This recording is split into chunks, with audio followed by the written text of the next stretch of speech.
இந்த உறுதிப்பாடு. நான் யோசித்து பார்க்கிறேன், நம்மில் ரசனை இருக்கிறதா? எதை நாம் ரசிக்கிறோம்? இன்று கூட நான் சுதா அவர்களிடத்தில் பேசிக் கொண்டு வந்தேன். நகைச்சுவை என்கின்ற பெயரில் நம்முடைய ரசனையை மாற்றுகிறார்கள். அனுமதிக்கலாமா? சிரிச்சிடுறோங்க, நம்ம டோன் பார்த்து சிரிச்சிடுறோம். தப்பான விஷயங்களுக்கு பெண்கள் நிறைய சிரிக்கிறோம். கோபம் வருவதே இல்லை நமக்கு. தப்பான விஷயங்களுக்கு எப்படி நாம் சிரிக்க முடியும்? சொல் முக்கியமே தவிர சொல்லினுடைய தொனியை வைத்து நம்ம ஏமாற்றுகிறார்கள். ஜாகிரதை. ஜாகிரதையாக இருக்கின்ற பொழுதுதான் இதிலிருந்து நம்மால் வெளியில் வர முடியும். எல்லாம் மேல இருக்கிறவன் பார்த்துப்பான்னு ஒரு ஜோக் இருக்கு, தெரியுமா? என்ன ஜோக் அது? கணவனை தவிர்த்து வேறு ஒரு ஆணோடு நட்பு கொண்டிருக்கக்கூடிய, தொடர்பு கொண்டிருக்கக்கூடிய ஒரு பெண் ஆண் வீட்டிற்கு வரான உடனே பர்ண மேல எல்லாம் அவரை மறைச்சு வச்சிடறார். அதானே? அவர் உள்ள வந்து கேட்டா எல்லாம் மேல இருக்கிறவன் பார்த்துப்பான், எல்லாரும் சிரிக்கிறோமே. நம் வீட்டில் அது நடந்தால் சிரிப்போமா? குடும்பம் என்கின்ற நிறுவனத்திற்கு இது சரி வருமா? அப்படி என்றால் அதை எப்படி நம்மால் ரசிக்க முடியும் என்கிறேன் நான். நகைச்சுவை கூட மாண்போடு இருக்க வேண்டும், பண்பாட்டோடு இருக்க வேண்டும் என்பதுதானே முன்னோர்கள் நமக்கு சொல்லி தந்திருக்கிறார்கள். ஒழுக்கக்கேடான விஷயங்கள் எப்படி நகைச்சுவையாக நம் சமூகத்தில் மாறியது என்று நான் கேட்கிறேன். சொல்லை சரியாக புரிந்து கொள்ளுகின்ற பொழுது நமக்கு ரௌத்ரம் வரும். தொனியின் மீது நாம் போக மாட்டோம். இந்த அலர்ட்னஸ் இருக்கல. நான் உங்கள் எல்லோரிடத்திலும் கேட்கிறேன், ஆர்ப்பாட்டமாகவும் சத்தமாகவும் பேசக்கூடியவர்களுடைய பேச்சை நாம் கவனிப்பது போல் அமைதியாக சிந்தனையுடன் பேசக்கூடியவர்களுடைய பேச்சை நாம் கேட்பதே இல்லை. பயிற்சி அப்படி நமக்கு. 24 மணி நேரம் சிரிக்கிறதுக்கு ஒரு சேனல் இருக்குன்னா அது இங்கதான் இருக்கு. சிரிப்புல என்ன வேணாலும் சொல்லலாம். ஒரு பேச்சாளர் சொல்கிறார், ஏய் குரங்கே, குரங்குக்கு பிறந்த குரங்கே. எல்லாரும் சிரிக்கிறோம், நம்மளை பார்த்து தான் சொல்ற. எப்படி சிரிப்பு வரும் நமக்கு? சிரிப்பின் என்று என்கின்ற பெயரில், நகைச்சுவை என்கின்ற பெயரில் நடக்கக்கூடிய கேலி கூத்துகளை கேரளாவிலங்க பிரேம் நசீர்னு ஒரு நடிகர் ஒரு கம்யூனிச விழா, அந்த கம்யூனிச விழாவுக்கு போய் நின்று யாரோ பேசுறாங்க. அப்போ பிரேம் நசீரை பேசுறதுக்கு கூப்பிடுறாங்க. அப்போ அந்த அவையிலிருந்து ஒருத்தர் எழுந்து சொன்னாராம், பிரேம் நசீர், உங்களை நாங்கள் திரைப்படத்தில் பார்த்துக் கொள்கிறோம், இப்பொழுது தோழர்கள் பேச்சை கேட்பதற்காக வந்திருக்கிறோம், நீங்கள் உட்காரலாம் என்று சபையில் இருந்து சொன்னார்கள். அதுதான் சபை. இப்ப காக்காவை பத்தி நிறைய விஷயங்கள் சொன்னார்ல சார், திரும்பி சுத்தி சுத்தி சுத்தி சுத்தி நிறைய காக்காவை பத்தி சொல்லிட்டே இருந்தார். நான் ஒரு ஹைக்கூ படித்தேன், அந்த புக்ல ஒரு ஹைக்கூ இருக்கு சார். காகத்தின் கூட்டில் இசைக்க காத்திருக்கிறது குயில் முட்டை அப்படின்னு ஒரு கவிதை ரொம்ப பிடிச்சது எனக்கு. உண்மையிலேயே அது பிரில்லியன்ட் சார். அது காக்கா ரொம்ப பிரில்லியன்ட். ஆனால் அதை வைத்து ஒரு குறியீடாக வைத்து நாம் எதை மக்களுக்கு சொல்கிறோம்? அதில் அறம் இருக்கிறதா? அறத்திற்கான சொற்களா நம்முடையது? இதோ என் முன்னால் உட்கார்ந்து இருக்கிறார் என் தோழி புனிதா கணேசன். ஒரு முறை அவர் சொன்னார் எனக்கு ஒரு பஞ்சதந்திர கதை. நட்பு நான் என்னன்னு எனக்கு தெரிஞ்ச அந்த வினாடி அதிர்ந்து போனேன் நான். புனிதா இது உண்மையான்னு கேட்டேன். இப்படிதான் இருக்கும் பர்வீன், ஜாகிரதை. நான் தோழமை அப்படி என்னை ஒரு சாட்டை அடி அப்படி அடிச்சுது. அது உங்களிடத்தில் பகிர்ந்து கொள்கிறேன். பல இடங்களில் சொல்லி இருக்கிறேன். நினைவுபடுத்திக் கொள்வதில் என்ன பிழை? ஒரு பூனை இருந்துச்சான் ஒரு நாட்டில், ஒரு காட்டில். அங்க ஒரு எலி இருந்துச்சான். 2 பேருக்குமே ஃப்ரெண்ட்ஷிப் ஆயிடுச்சு. அக்ரிமெண்ட், ஃப்ரெண்ட்ஷிப் அக்ரிமெண்ட் என்ன? இது அதை அதுக்கு ஒன்றும் தொந்தரவு பண்ணாது, இது அதை சாப்பிடாது. அக்ரிமெண்ட். 2 பேரும் நல்லா நிறைய பேசிப்பாங்க, எல்லாம் சுற்றுவாங்க, பண்ணுவாங்க, நல்ல நட்பு. ஒரு நாள் பூனையை காணோம். தேடி தேடி திரியுது எலி, பூனையை காணோம். மத்தியானம் பசியோட வீட்டில் வந்து உக்காந்துச்சு. அப்போ குட்டி எலி கேட்டுச்சு, என்னம்மா பூனை மாமாவை தேடுறியா? ஆமாடா, அந்த பூனை மாமாவை காணண்டா. சாப்பிடுமா, நானும் நீயும் போய் தேடலாம். 2 பேரும் கிளம்பி போகிறாங்க. சாயந்தரம் 5 மணிக்கு காட்டு ஓரத்தில் ஒரு வேடுவன், இது பஞ்சதந்திர கதை, ஒரு வேடுவன் வலை வீசி அந்த பூனையை பிடித்திருக்கிறான். நேரா ஓடி வந்து பூனை கிட்ட நிக்குது எலி. என்ன சார், எங்க இருந்தீங்க, எப்படி பிடிச்சிங்க? காலைல 5 மணிக்கு பிடிச்சிட்டாப்பா, சீக்கிரமா அவுத்து விடுப்பா, ரொம்ப பசிக்குதுப்பான்னு. அது உடனே குட்டி எலி போய், மாமா இதோ அப்படின்ட்டு கட் பண்றதுக்கு போகும்போது கண்ணை காட்டுச்சு அம்மா எலி கம்முன்னு மெதுவாக கட் பண்ணு, மெதுவாக கட் பண்ணு. சீக்கிரம் சீக்கிரம் வந்துட போகிறான், சீக்கிரம் சீக்கிரங்கிறது உள்ள பூனை. மெதுவாக 45 நிமிஷம் ஆச்சு. இருள் கவ்வ தொடங்கிய போது காலடி சத்தம். வேடுவன் வந்துட்டான். வேடுவன் வர்றான். அந்த வலை பக்கம் வந்து அவன் கால் தடம் நிறுத்துவதற்கும் இந்த எலி அந்த வலையை சரையல் அறுக்கிறதுக்கும் சரியா இருந்துச்சு டைமிங். வெளியில ஓடி போகுது பூனை. இது தான் குட்டியோட போய் பொந்துல அடைஞ்சுக்கிச்சு. எல்லாம் தப்பிச்சிட்டாங்க. தலையை சொரிஞ்சுக்கிட்டு வேடுவன் போயிட்டான். அப்போ குட்டி எலி கேட்டுச்சு, ஏம்மா 5 மணிலேருந்து மாமாவை டார்ச்சர் பண்ண? அப்போவே திறந்து விட்டுருக்கலாம்ல. ஏம்மா ஹார்ட் அட்டாக் வர்ற அளவுக்கு செஞ்ச? அப்போது தாய் எலி சொல்லிச்சான், டேய் எனக்கும் பூனை மாமாவுக்கும் தான் அக்ரிமெண்ட்டு. அது காலையிலேருந்து பசியோடு இருக்குது. நீ வேற கொழு கொழுன்னு அது பக்கத்தில் இருக்கிற. உன்னையும் காப்பாற்றணும், நான் என் ஃப்ரெண்டையும் காப்பாற்றணும்னா சரியான நேரத்திற்காக நான் காத்திருக்க வேண்டியதாக இருந்தது. காத்திருந்து என் நட்பையும் காப்பாற்றினேன், என் உறவையும் காப்பாற்றினேன் என்று சொன்னது எலி. இந்த புரிதல் இருக்குல்ல, டைமிங் அப்படிங்கிற புரிதல். எந்த இடத்தில் யாரை எப்படி பேச வேண்டும், எந்த இடத்தில் யாரை காப்பாற்றி கொண்டு செல்ல வேண்டும் என்று தெரிந்து கொள்ளுகின்றவர்கள் தலைவர்கள் ஆகிறார்கள், வழிகாட்டிகள் ஆகிறார்கள். ரசனை, ரசனைன்னா என்னங்க? ஒரு படைப்பாளன் எதைங்க எதிர்பார்க்கிறான்? இன்னைக்கு இருக்கக்கூடிய படைப்பாளர்கள் பணத்தை எதிர்பார்க்கிறார்கள். ஆனால் அதற்குள்ளும் இருக்கிறார்கள் சிலர், அவர்கள் ரசனையை மட்டுமே கொண்டவர்கள், அங்கீகாரத்தை மட்டுமே எதிர்பார்க்கிறார்கள். ஒரு ஆக தேர்ந்த படைப்பாளனுக்கு என்ன தேவை தெரியுமா? இப்போ ஒன்றும் இல்லை, இப்போ எனக்கு என்னங்க தேவை? நான் ஒரு திறன்சாலி, ஒரு பேச்சாளர். எனக்கு என்ன தேவை? இவர்கள் கொடுக்கக்கூடிய இந்த தட்டா அல்லது அந்த புத்தகமா? அதற்காகவா வந்தேன்? இல்லை. உங்களுடைய அங்கீகாரத்திற்காக, உங்களிடத்தில் நான் பேசுவதற்காக, உங்களிடத்தில் நான் ஊடாடுவதற்காக வந்தேன். இந்த ரெசிப்ரோகேஷன் தாங்க. என் பேச்சை நீங்கள் ரசிக்கிறீர்கள் என்கின்ற ஒன்று போதாதா நான் புதிதாக படித்து படித்து படித்து படித்து பேசுவதற்கு? என்னுடைய எல்லா தொல்லைகளையும் அப்புறம் வைத்துவிட்டு ஒரு இடத்திலிருந்து இன்னொரு இடத்திற்கு புலம்பெயர்ந்து வந்து பேசுவதற்கு, ஒரு ஆண் புலம்பெயர்ந்து வந்து பேசுவதற்கும் ஒரு பெண் புலம்பெயர்ந்து வந்து பேசுவதற்கும் நடுவில் ஒரு பெரிய பாரிய இடைவெளி உண்டு. அவ்வளவு சீக்கிரமாக ஒரு இடத்தை விட்டு பெயர்ந்து ஒரு பெண் வந்து பேசிவிட முடியாது. அதுவும் ஒரு கல்லூரியில் ஃபுல் டைம் ப்ரொஃபஸர். நான் ராஜசேகர் அண்ணன் பார்க்கிறார். எல்லா கடமைகளையும் செய்து முடித்து விட்டு தான் வர முடியும். அங்கீகாரம் இருக்குல்ல, அங்கீகாரம் என்கின்ற ஒற்றை சொல்லை நான் சொல்லுகிறேன் உங்களுக்கு புரிகிறதா என்று பாருங்கள். முடிந்தால் தகுதியானவர்களுக்கு அந்த அங்கீகாரத்தை கொடுங்க. கோபம் என்கின்ற சொல் புரிந்து கொள்ளுங்கள். எனக்கு பள்ளார்னு கன்னத்துல அரைஞ்சு காதுக்குள்ள விளங்க வச்ச ஒரு சொல் கோபம் அப்படிங்கிறது. எவனோ செய்கின்ற குற்றத்திற்கு உனக்கு நீயே தரும் தண்டனை. சூப்பர்ல, சூப்பர். சில பேர் இருக்கிறாங்க, சார் நிறைய விஷயம் சொன்னார், ட்ரெயினை பற்றி நிறைய சொன்னார். நான் எப்போவுமே சொல்லுவேன், இப்போ எனக்கு 9:50க்கு ட்ரெயின்னு வச்சுக்கோங்க. நான் ட்ரெயினுக்கு போகணும், 9:50க்கு போய் ஏறணும். டிராஃபிக் வந்துருச்சு, என்ன ஆவேன்? நான் 9:45 ஆயிடுச்சு, என்ன ஆவேன்? என்ன ஆவேன்? அப்போ என் குருநாதர் எனக்கு சொன்ன ஒரு சொல், ஓடுற ட்ரெயினில் ஓட முடியாது. ட்ரெயின் எப்போ போகுமோ அப்போ தான் போகும், அதுக்குள்ளே நீ ஓட முடியும். இன்னொரு ஒரு வாக்கியம் சொல்லவா? நீங்கள் ஞாபகம் வச்சுக்கோங்க, இதை நிகழும் நேரத்தை சேமிக்க முடியாது, அனுபவிக்கத்தான் முடியும். நம்மில் பல பேர் என்ன தெரியுமா பண்ணுறாங்க? முக்கியமான ஒரு இடத்துக்கு போவாங்கங்க, அங்கே போய் செல்ஃபி பிடிச்சி, என்ன இப்போ இடத்த பாரு, அதுக்கு தானே போனேன், அதை போய் ரெக்கார்ட் பண்ணிட்டு இருப்பாங்க. நான் பேசுகிறேன்ல, என் பேச்சை ரெக்கார்ட் பண்ணி எத்தனையோ இருக்குல்ல, ஆயிரக்கணக்கில் அங்கே இருக்குல்ல, இதையே ரெக்கார்ட் பண்ணிட்டு உட்காந்துருக்கீங்க.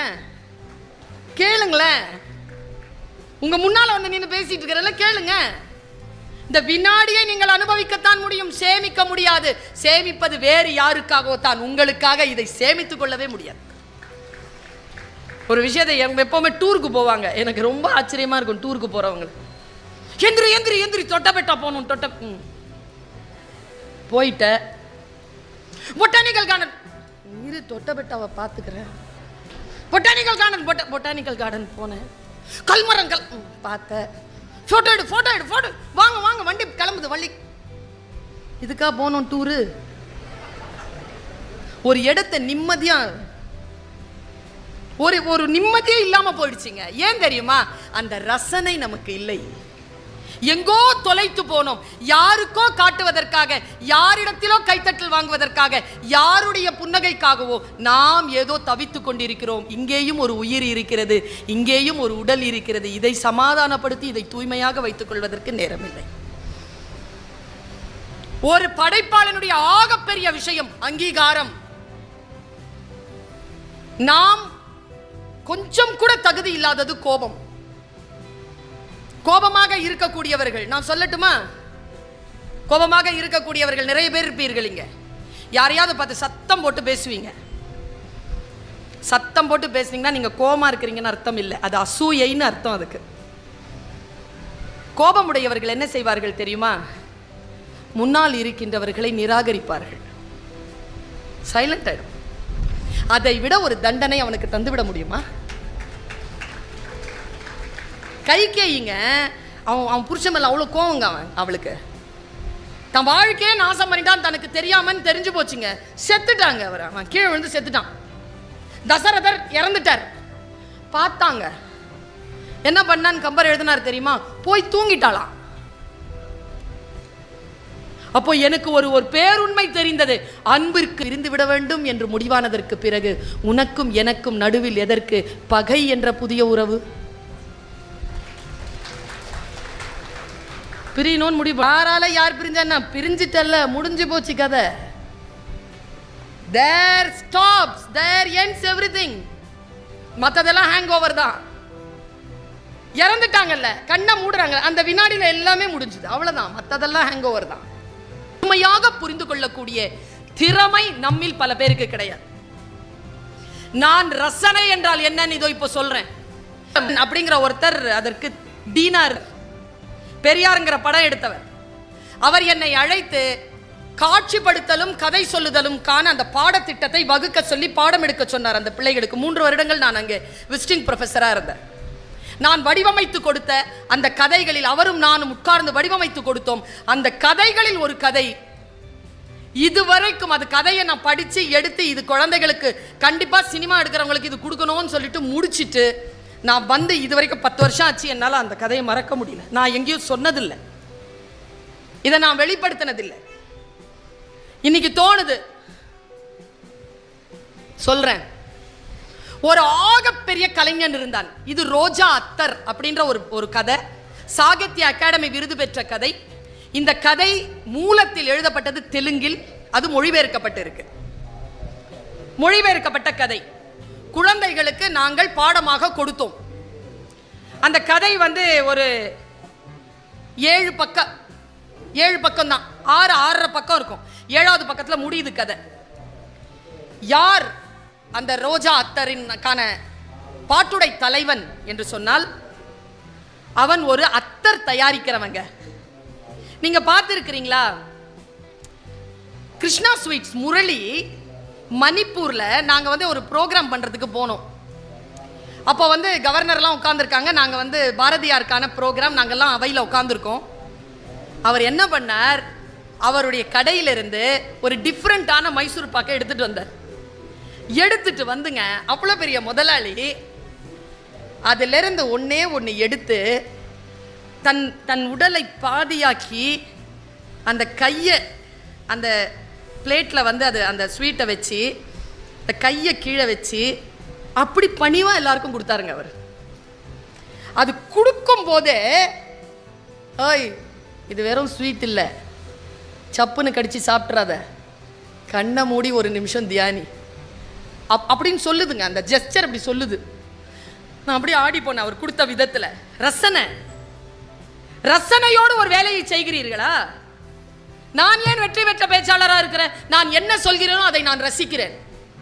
நான் ரசிக்காம அது உங்ககிட்ட சொல்றதே இல்லை. நான் முழுமையாக என் ரத்த நாளங்களில் என் ஆன்மாவுக்குள் போட்டு அதை மென்று தின்று அந்த உமிழ்நீரை எல்லாம் விழுங்கி விட்ட பிறகுதான் உங்களிடத்தில் அதை நான் சொல்கிறேன்.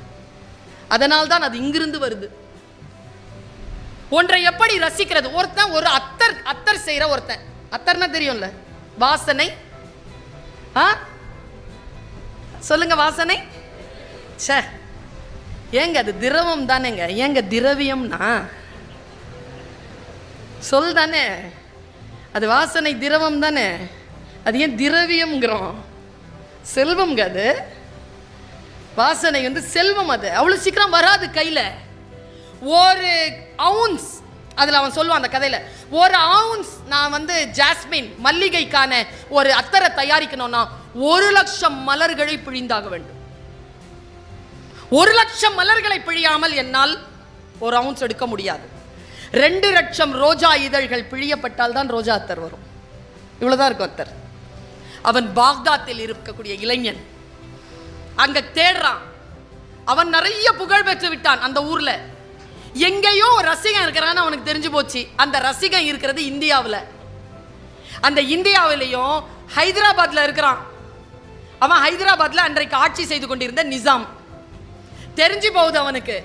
அந்த ரசிகனை தேடி அத்தர் எடுத்துக்கிட்டு வர்றாங்க. இதாங்க கதை. நான் அப்படியே சொல்றேன், நீங்க கேமரா ஆன் பண்ணுங்க.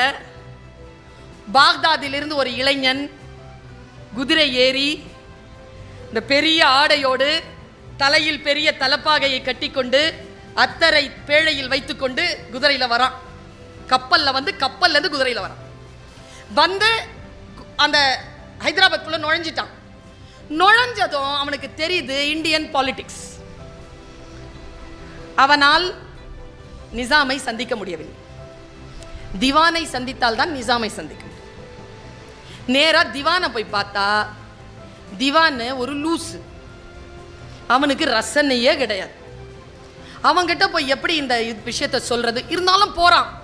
போய் அவ்வளோ அழகா ஒரு பட்டு துணியை விரிச்சு தான் வெல்வெட் அந்த பேழையில வச்சிருந்த கூடிய அந்த சந்தன இதை எடுத்து அத்தரை எடுத்து அவன் முன்னால் அப்படி கொடுக்குறான்.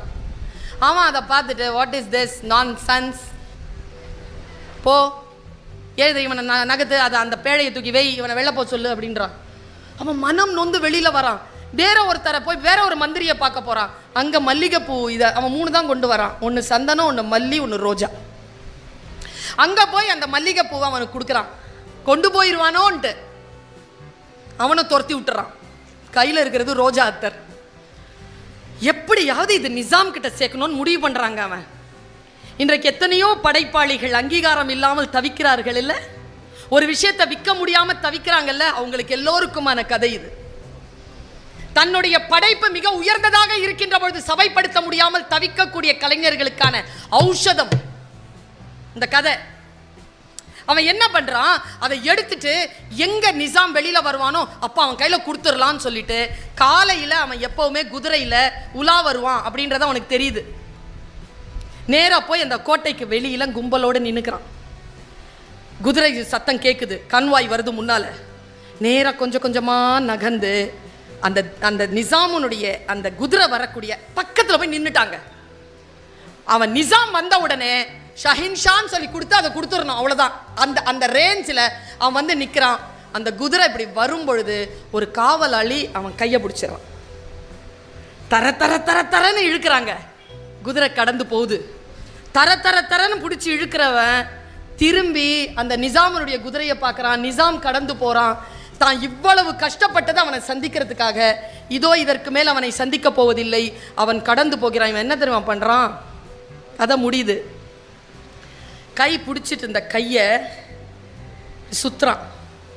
சுற்றி இப்படி வலதுபுறமாக சுற்றி இப்படி வந்து இடுப்பிலிருந்து ரோஜா அத்தரை எடுக்கிறான். அந்த குதிரை இப்படி போதில் கடந்து அந்த ரோஜா அத்தருக்கான அந்த புட்டியை, அந்த பாத்தலை, சின்ன அந்த கண்ணாடி குமிழை ஒரே அடி அடிச்சு அந்த பாறையில் உடைக்கிறாங்க. இந்த பாறையில் உடைத்த அந்த ரோஜா அத்தரின் மனம் அப்படியே பறவ. குதிரை போயிட்டு இருந்த குதிரை அது அப்படியே எழுதிருப்பாருங்க. அவரு அப்படியே எடுத்து மூண்டு நிக்குதுங்க. அது கால் தூக்கிக்கிட்டு அவன் எதுக்காக குதிரை நிக்குதுன்னு பார்த்துட்டு அந்த மனத்தோடு அவன் ஒரு நிமிடம் கண்ணை மூடி அதை முழுமையாக சுவாசிக்கிறான். அந்த நிசாம் அதை சுவாசித்ததை பார்க்கிறான் கலைஞன். தனக்கான அங்கீகாரம் இதோ கிடைத்து விட்டது என்று சொல்லி அந்த சால்வை எடுத்து அப்படி போத்திக்கிட்டு அவன் பாக்தாத் நோக்கி நடந்தான் என்று சொல்லி அந்த கதை முடியும். நீங்கள் நம்பினால் நம்புங்கள், 2020 மார்ச் 9 நான் ஹைதராபாத்திற்கு மகளிர் தினத்திற்காக சென்றிருந்தேன். அப்பொழுது கோல்கொண்டாவிற்கு போகக்கூடிய வாய்ப்பு.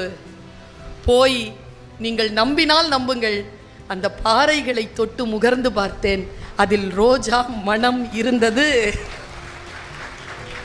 ரசனை அதுதானே. ஒரு மனிதனுக்கு இதை விட வேறு என்ன வேண்டும்?